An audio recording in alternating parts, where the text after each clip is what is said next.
minutes. That works.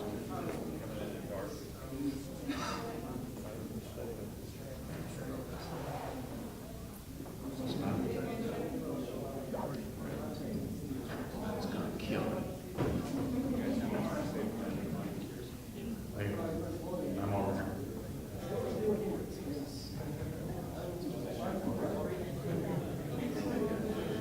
That's fine. I'm not gonna.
You can use it wherever you want.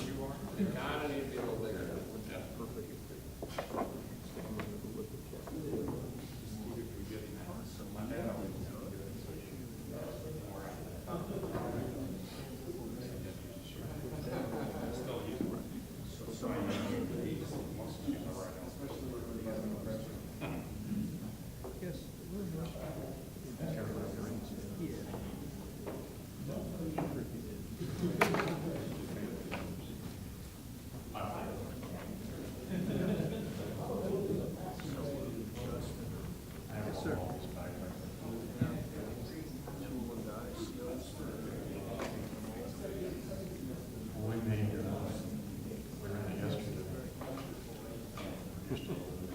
That whole, that whole thing,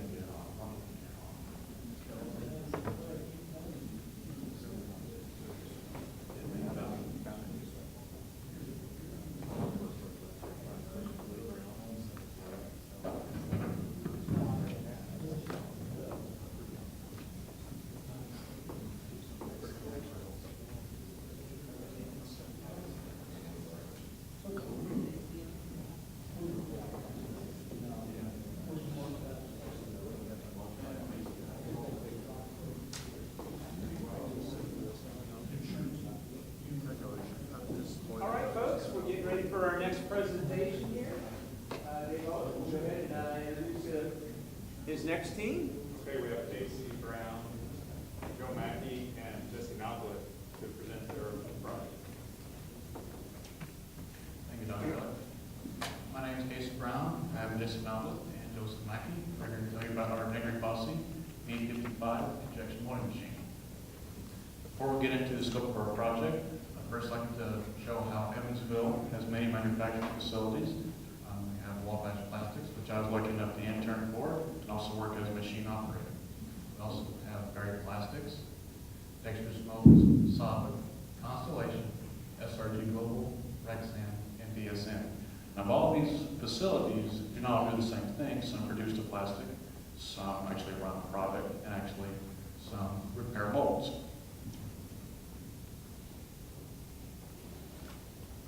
Now, our objectives of our project is our understanding that a lot of the faculty here do not know a lot about injection molding. So we'd like to tell you about how injection molding runs and the basic processes of it. We also have to compare our mold options, which we were given. We have Sun Designs from Luke York. He was a USI alumnus here on tinsel testing specimens. After we use an economic analysis to define what our best solution was for the mold, We then have to purchase the compatible hardware and also the hydraulic fluids in order to run the machine. After we purchase the hardware, we then have to purchase our material to produce a part. We then need to install all these parameters, install the mold, and install our plastic into our hopper system. After that, any manufacturing facility will also have safety parameters.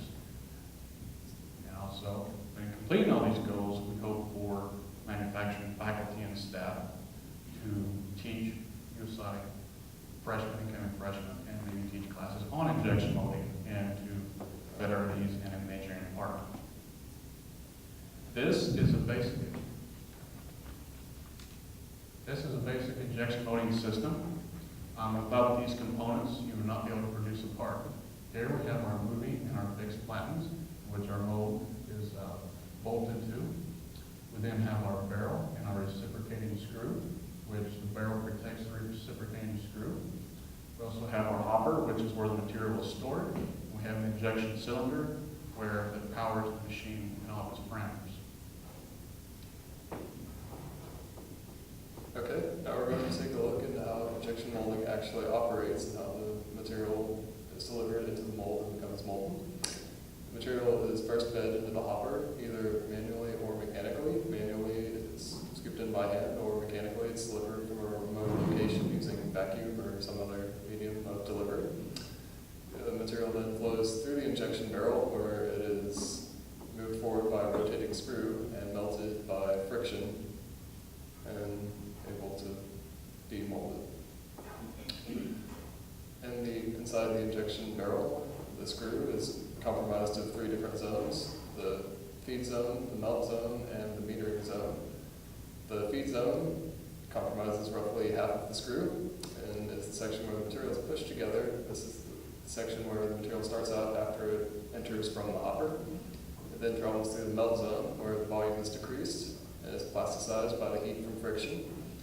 And it then moves into the metering zone, where it is pressurized, and then when it's ready to be injected into the mold, it is pushed forward by the screw itself. And here we see an animation of the molding operation taking place. You can see the metering zone of the screw. The mold closes, the barrel moves forward, the screw pushes the material into the mold, it hardens, the mold opens, and the part is ejected.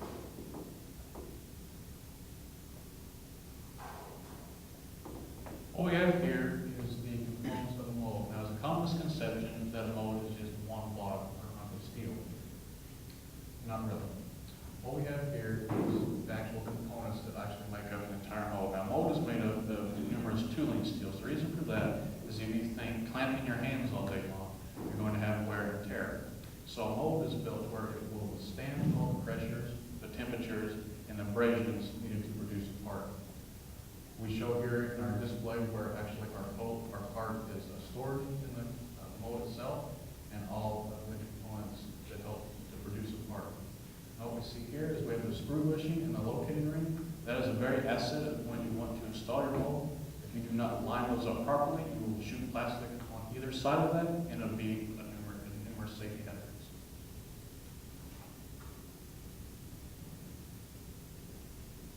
For our machine, we first needed to get the mold Parameters. Like you know, our display screen showed us everything we need to know. What we have left here is the actual distance between our tie bars. If you do not have the appropriate dimensions, your mold will basically not fit and go between one of your plattens.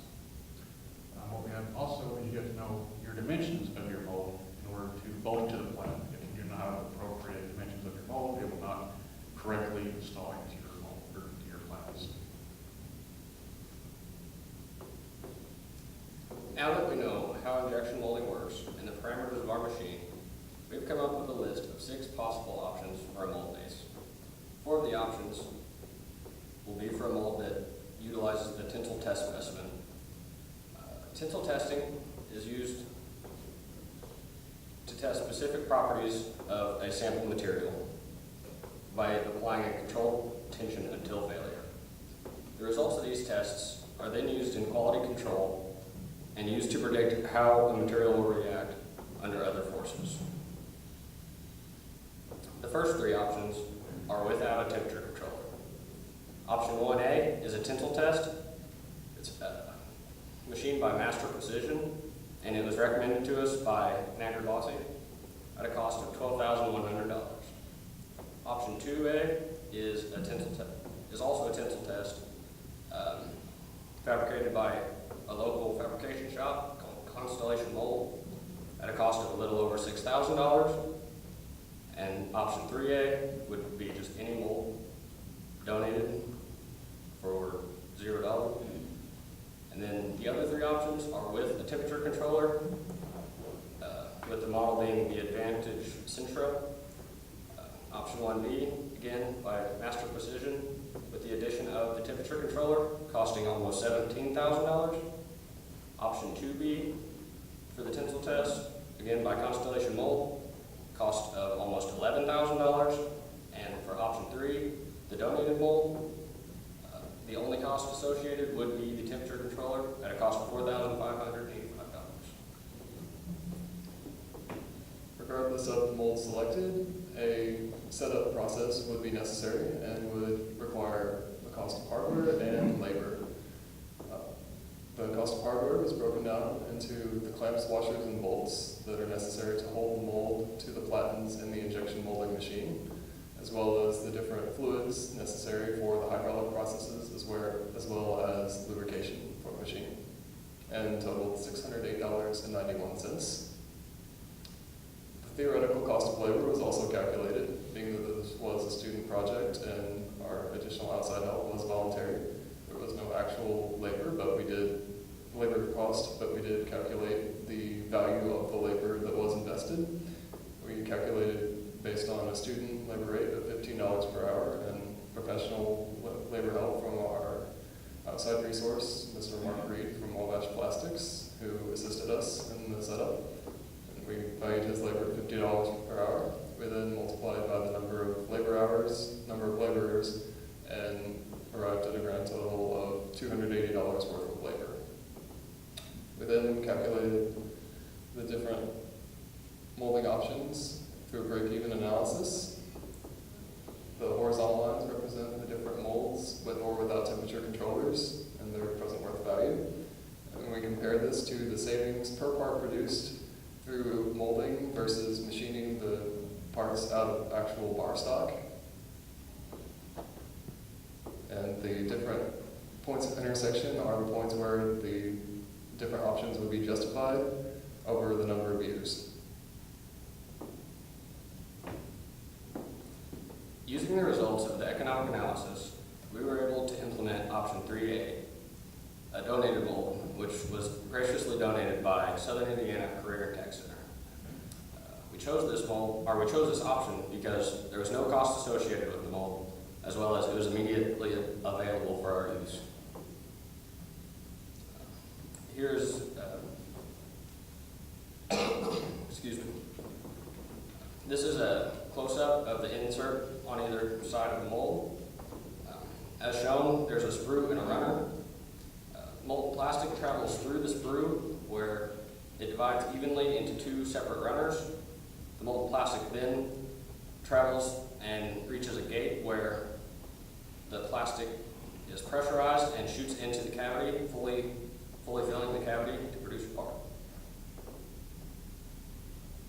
Now that we have our mold, we can now select a material. These three materials listed here were actually recommended by a Wabash engineer. The reason for these three plastics, polyethylene, polystyrene, and polypropylene, is because these materials do not need to be dried, meaning that this site does not have the capabilities to dry this material.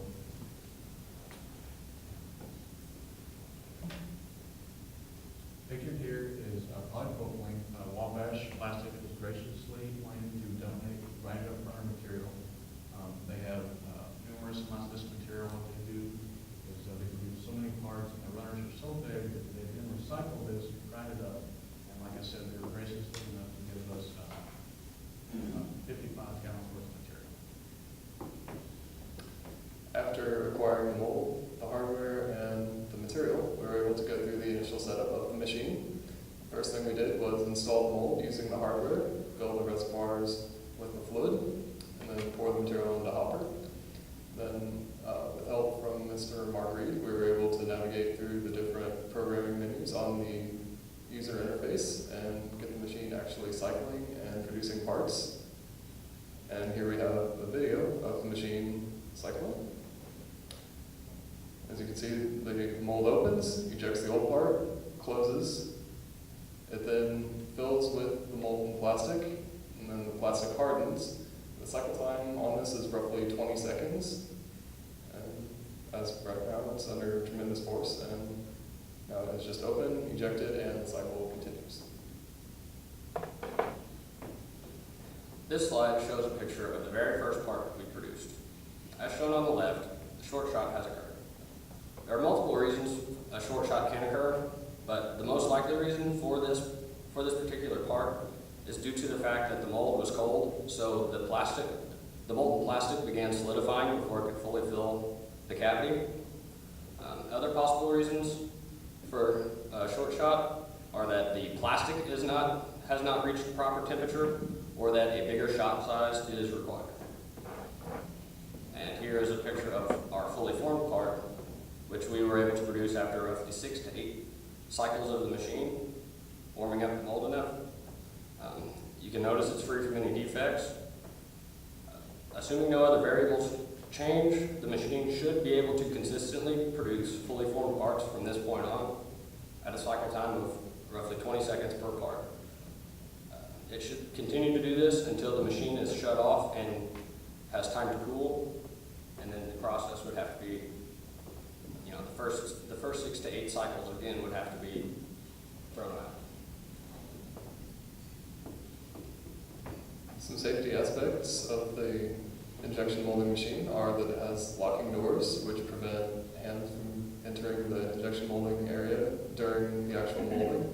It's connected to an automatic shut-off switch, which is connected to the logic and the programming, which will prevent the machine from cycling while the doors are open. There is also shielding from hazardous areas, including very high temperature areas, such as the molding barrel, as well as the high pressure points and pinch points. There's an emergency shut-off switch in case anything does not go according to procedure. And there's also a main power switch, which enables lockout, tagout during servicing to prevent anything from accidentally being energized.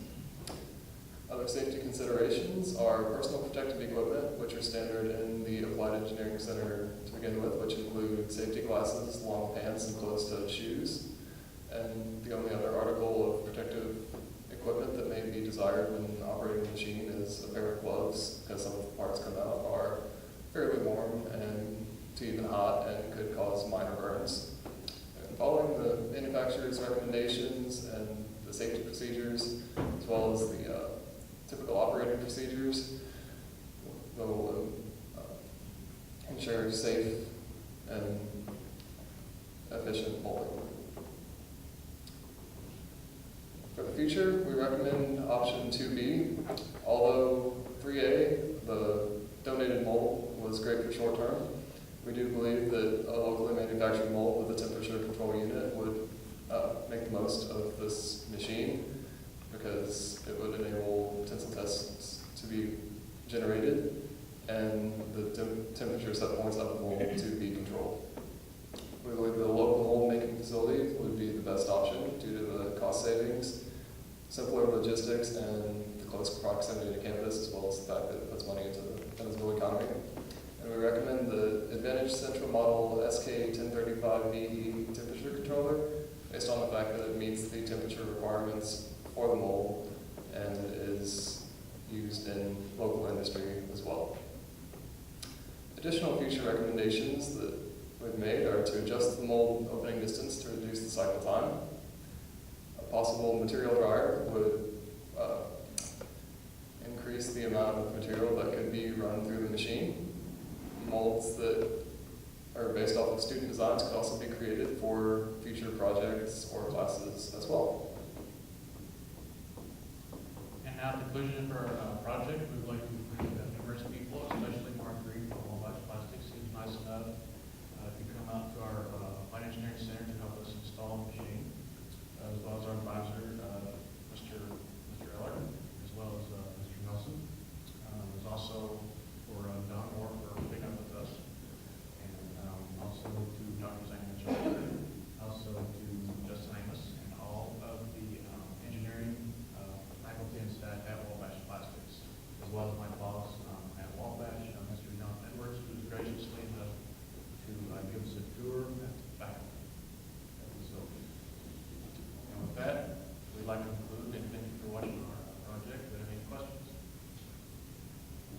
Questions?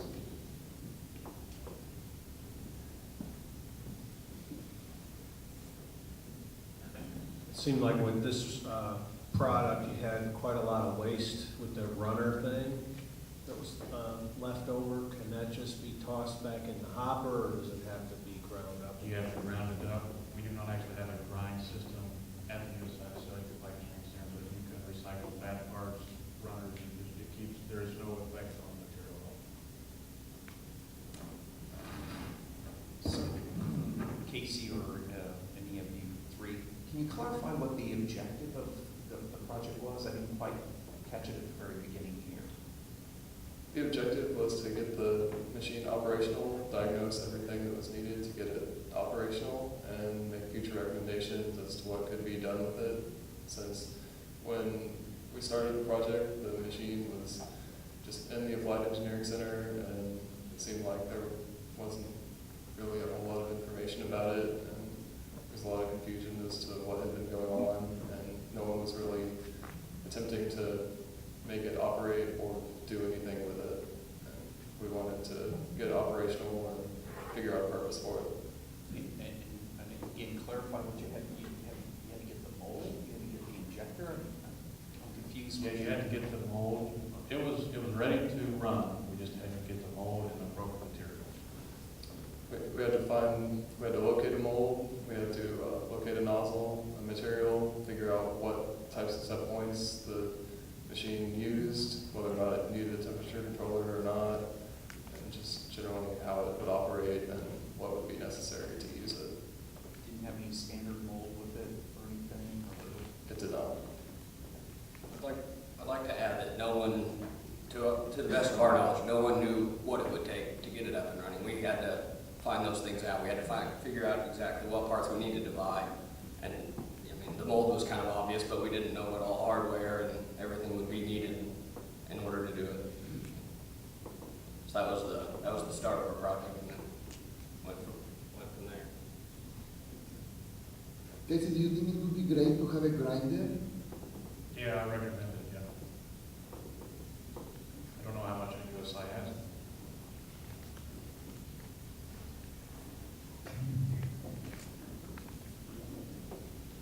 Could you guys speak to how the friction is generated? Is it just a rough surface on the screw, or? Yes, a common misconception is that a heater is actually used, but it's really just friction. It's the turning or reciprocating of the screw as it turns and as the material is pushed forward. It melts the materials. It's what it plasticizes is what the term is called. So the rough surface is on the screw or the surrounding surface? The screw as well as plastic against plastic. Right, it's not really a rough material or a rough surface. It's just the grinding or just the travel stuff in the screw.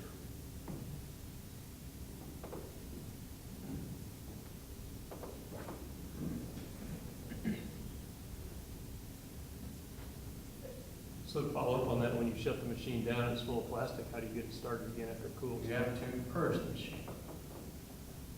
And we had a picture previously in our dry run that looks like cowhide, what our material was. It's just, what you have to do is you have to purge the machine 2 or 3 times to get the barrel heated up and for the machine to actually run. And to add to that, to purge the machine, you actually pull the barrel back away from the mold and disconnect the hopper so that no plastic is entering the barrel, and then you just cycle the barrel until all of the plastic has moved through and exited the barrel.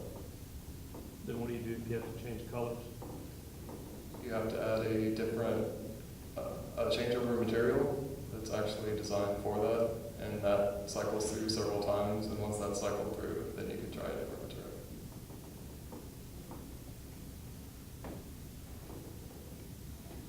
All right. Did you have these? Did everybody get samples of this? Or?